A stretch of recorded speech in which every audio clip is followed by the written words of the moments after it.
9 h du matin, allez, c'est les 8 h du matin, on est dimanche. Et avec mon mari, on a eu une énorme discussion. Est-ce qu'on devrait quitter la France? Non mais sincèrement, parce que on est rentré en France en 2017. J'ai même pas les mots pour dire à quel point c'est une traversée du désert de vivre en France. T'es tout le temps en train de payer. La banque, elle est tout le temps sur ton dos, t'as tout le temps des factures, les impôts, les taxes, l'EDF qui a triplé depuis qu'on a acheté la maison, ne parlons même pas de l'eau, l'assainissement. Franchement, on gagne bien notre vie. On gagne bien notre vie. Et à la fin du mois, c'est pas qu'il nous reste rien de côté, c'est que limite on doit des sous.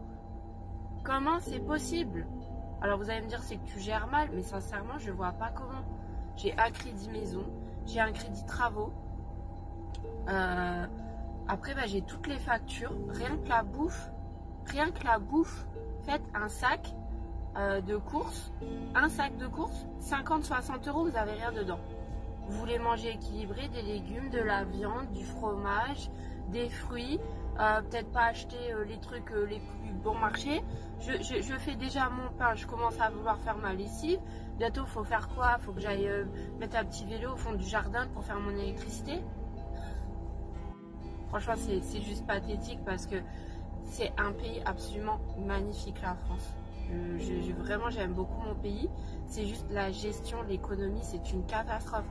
Pour avoir vécu à l'étranger pendant des années, je peux vous assurer que non, c'est vrai, l'herbe est parfois plus verte ailleurs. Alors il y a des autres inconvénients, mais économiquement parlant, il n'y a pas photo. Comment voulez-vous même faire une entreprise dans ce pays? Mon mari, ça fait 6 mois qu'il essaye de monter sa boîte entre tous les trucs qu'il a à payer. Il faut limite gagner tout de suite, avoir un chiffre d'affaires de folie pour s'en sortir. Tellement tu raques. À la fin, t'as gagné 1 €, t'as donné 70 centimes à l'État. Je comprends pas. Moi, je suis diplômée, je suis débrouillard. Mon mari, il est résistant, il a un savoir-faire entre les mains, il a un mental. Moi, je m'inquiète pour mes enfants. Est-ce qu'ils ont les armes pour affronter ce qui les attend? Parce que même avec des diplômes, même avec... tu parles plusieurs langues, même... ouais, tu peux espérer gagner 2500 € par mois, mais 2500 € par mois, aujourd'hui, c'est rien. Tu t'en sors à peine, t'es une petite classe moyenne, tu mets chaque petit sou de côté. C'est ça la vie, en fait, je comprends pas. Non, moi, ça me dit rien. Ce témoignage, il est extraordinaire. Je sais pas si tu verras la vidéo, mais il est poignant parce qu'il est tellement réaliste. Il y a plein de choses qu'elle dit dedans. Déjà, premièrement, aujourd'hui, ce qu'elle dit à la fin est absolument vrai. Être une classe moyenne avec des gens qui gagnent, un couple qui gagne 2500 € par tête. Alors ok, tu peux t'acheter ta maison, mais tu as ton crédit maison.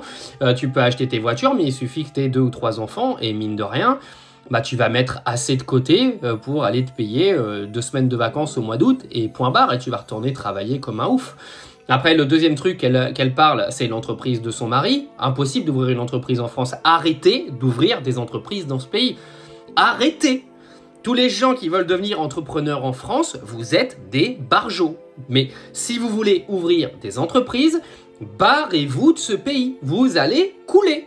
Il n'y a aucune chance que vous en sortiez. À moins que vous soyez déjà multimillionnaire à la base et que vous ouvriez une entreprise pour essayer de diversifier, etc. Si vous ouvrez une entreprise de zéro, mais vous êtes des suicidaires. Allez travailler chez McDo, vous ferez moins d'heures, vous allez gagner plus d'argent. Moi, je vous le dis, ce sera beaucoup moins prise de tête. Troisièmement, le coût de la vie. Moi, je vois ma mère, retraitée, 1100 € de retraite, 400 € d'électricité mensuelle.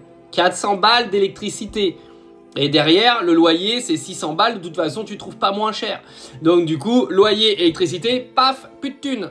Et heureusement, elle n'a pas d'enfant à charge. Et heureusement, ma mère, elle bouffe pas. Donc voilà. Mais oui, c'est devenu un pays invivable. Et ça va le devenir de plus en plus. Parce qu'ils vont te taxer de plus en plus. De toute manière, ils n'arrêteront pas. Il faut savoir que l'économie du pays est à la rue, à la ramasse.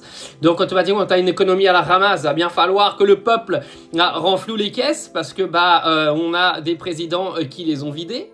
Ah, le président, lui, il s'en fout. Il continuera de se prendre des tartes dans la gueule par sa femme et il continuera de faire des dîners à Versailles avec des verres en cristal. Mais voilà, elle a tout résumé. Bravo pour cette vidéo. J'ai de la peine pour toutes les familles de France. Mais honnêtement, la leçon de tout ça, si jamais vous voulez ouvrir des entreprises, s'il vous plaît, ne le faites pas dans ce pays, s'il vous plaît.